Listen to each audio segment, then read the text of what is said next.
The Association of Southeast Asian Nations or ASEAN was established on August 8, 1967 in Bangkok, Thailand during the Vietnam War with the support of the US that feared the communization of Southeast Asian countries, which has been assumed by the domino theory.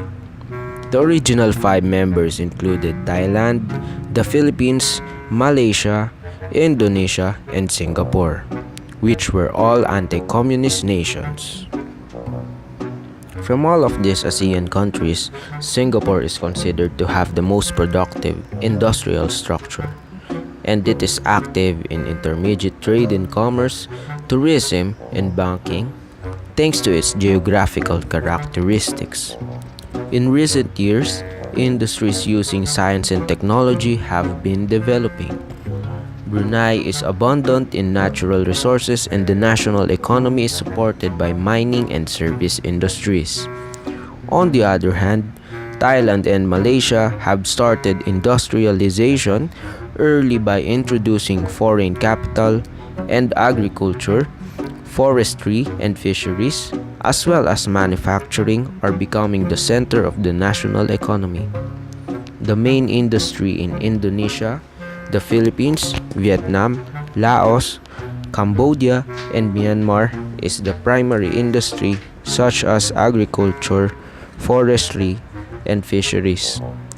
Although the industrial advancement through foreign capital in these countries was slow compared to aforementioned countries, the recent China Plus One policy, which was formulated in response to the increase in investment risk in China, is encouraging the advancement of industrialization in these countries. Putting efforts in the cooperation in science and technology is encouraged in ASEAN. So a committee was formed that is specialized in the field of science and technology, known as ASEAN COST. The Bangkok Declaration for ASEAN's establishment in 1967 has already stated the promotion of mutual cooperation in the science and technology field. The first meeting was held in the Philippines in 1978. Singapore has a special status and is the only ASEAN country that shows performance as developed as Western countries and Japan. Although the impact of its science and technology in the world level is not so large because its small territory, Singapore's venturous policy of inviting overseas researchers and the prioritizing policy should be noted. It is considered that Malaysia and Thailand are on relatively high level next to Singapore. Vietnam, Indonesia, and the Philippines follow next.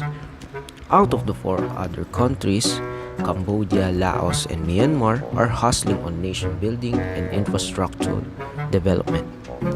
In summary, there's an urgent need for ASEAN countries other than Singapore to develop infrastructure and human resources for science and technology. To fully track the progress of science and technology in the Philippines, let us interview some Filipinos. The interviewees will be asked to answer 6 questions related to the science and technology of the Philippines in order to track the progress of the country in terms of the said field. Are you familiar with ASEAN? Yes. From all the ASEAN countries, which of these is the most developed? Singapore. How do you measure the rate of development of a country? A. Rich in science and technology researches, facilities and equipment. B. Literacy rate. C. High employment rate. I think the answer would be high employment rate. Do you think PH is a developed country in terms of science and technology? No.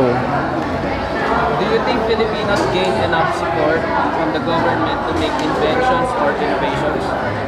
No. What is your proposed solution for the problems faced by the Philippines in the field of science and technology? Siguro yung magiging solution na appropriate for the Philippines would be more of on discipline muna. Kasi kahit ano namang efforts ng government natin na magkaroon ng magandang development sa science and technology, kung yung mismong tao, parang walang discipline, di ba? Kung lahat na lang ng idea ng government or proposed plan ng government ay tinataliwas agad, di mo na binibigyan ng chance na magkaroon ng effectiveness, ay siguro kahit ano din gawin, wala talagang mangyayari siguro. Just like that. Thank you. Yo. Are you familiar with ASEAN? Yes, From all the ASEAN countries, which of these do you consider as the most developed? Japan, How do you say that the country is developed from these choices? A. Rich in science and technology activities, equipment, and researches. B. Literacy rate. C. Employment rate. A, Do you think PH is developed in terms of science and technology? no, Do you think Filipinos gain enough support from the government in inventing or innovating ideas? absolutely no. What is your proposed solution for the lack of support of the government? For me, my solution is to utilize our own resources. That's all, thank you.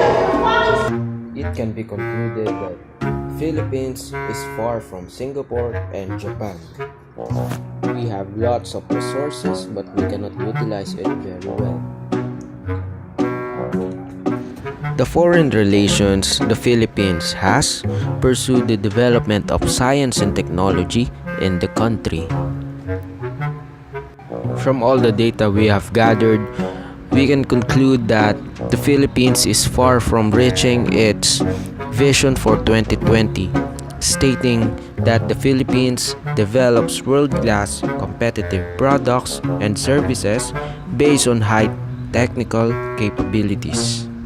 The Philippines must exert a huge amount of effort in order to develop its science and technology field for the country and for its people.